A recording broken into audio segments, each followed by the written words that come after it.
हाताला पंजे नसतानाही दर्यापूर येथील अपंग गायत्री फायनल पर्यंत पोहोचली। 100% अपंग असून सुद्धा गायत्रीला शासनाने अजूनही कुठलीही मदत केली नाही। अमरावती जिल्ह्यातील दर्यापूर तालुक्यातील गायत्री नावाची मुलगी हाताला पंजे नसतानाही फायनल पर्यंत पोहोचली आहे।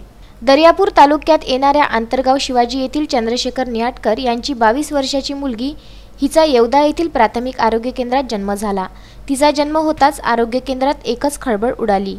तिच्या दोन्ही हाताला पंजेच नाहीत हे पाहून सर्वांनाच आश्चर्याचा धक्का बसला।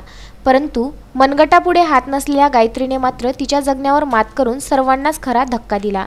गायत्री ही आज घरकामात, शेतीच्या कामात तसेच अभ्यासातही तरबेज ठरली आहे।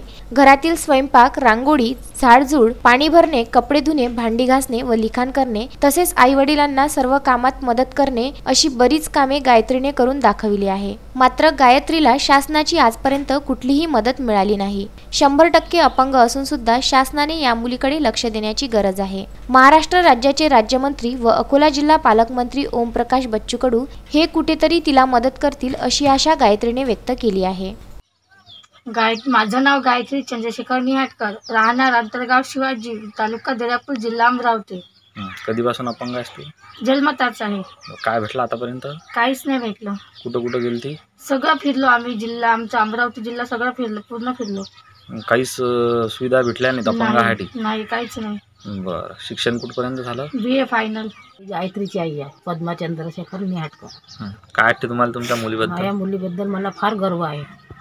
कसं? मी शेतात गेल्यानंतर ते सगळे कामधंदे करून ठेवते, स्वयंपाक पाणी करते, आपण आल्यावर आपल्याला पाणी देते, चहा करते, याचा मला खूप अभिमान आहे।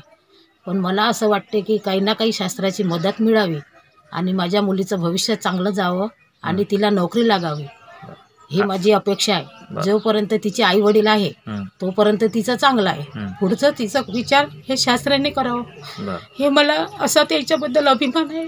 आणि हे मला वाटते का तिला काही ना काही शास्त्राने मदत द्यावी आणि नोकरी लावावी। आतापर्यंत शासनाने काहीच नाही दिलं। आता एवढी मोठी मुलगी झाली पण ज्याच्या जवळ गेली पण कोणीच काही मदत नाही, काहीच नाही भेटून राहिलं। आजपर्यंत कुठं फिरले तुम्ही मदतीसाठी? आम्ही अमरावतीलाही गेलो, दर्यापूरलाही गेलो, पण अशी आम्हाला असं वाटलंच नाही काहीला काही भेटल म्हणून।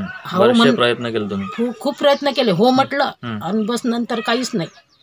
आजपर्यंत काहीच भेटलं नाही? काहीच नाही भेटलं। आम्हाला एवढीच इच्छा आहे का आमच्या मुलीला काही ना काही भेटावं आणि तिला नोकरीचे 100% चान्स भेटावं।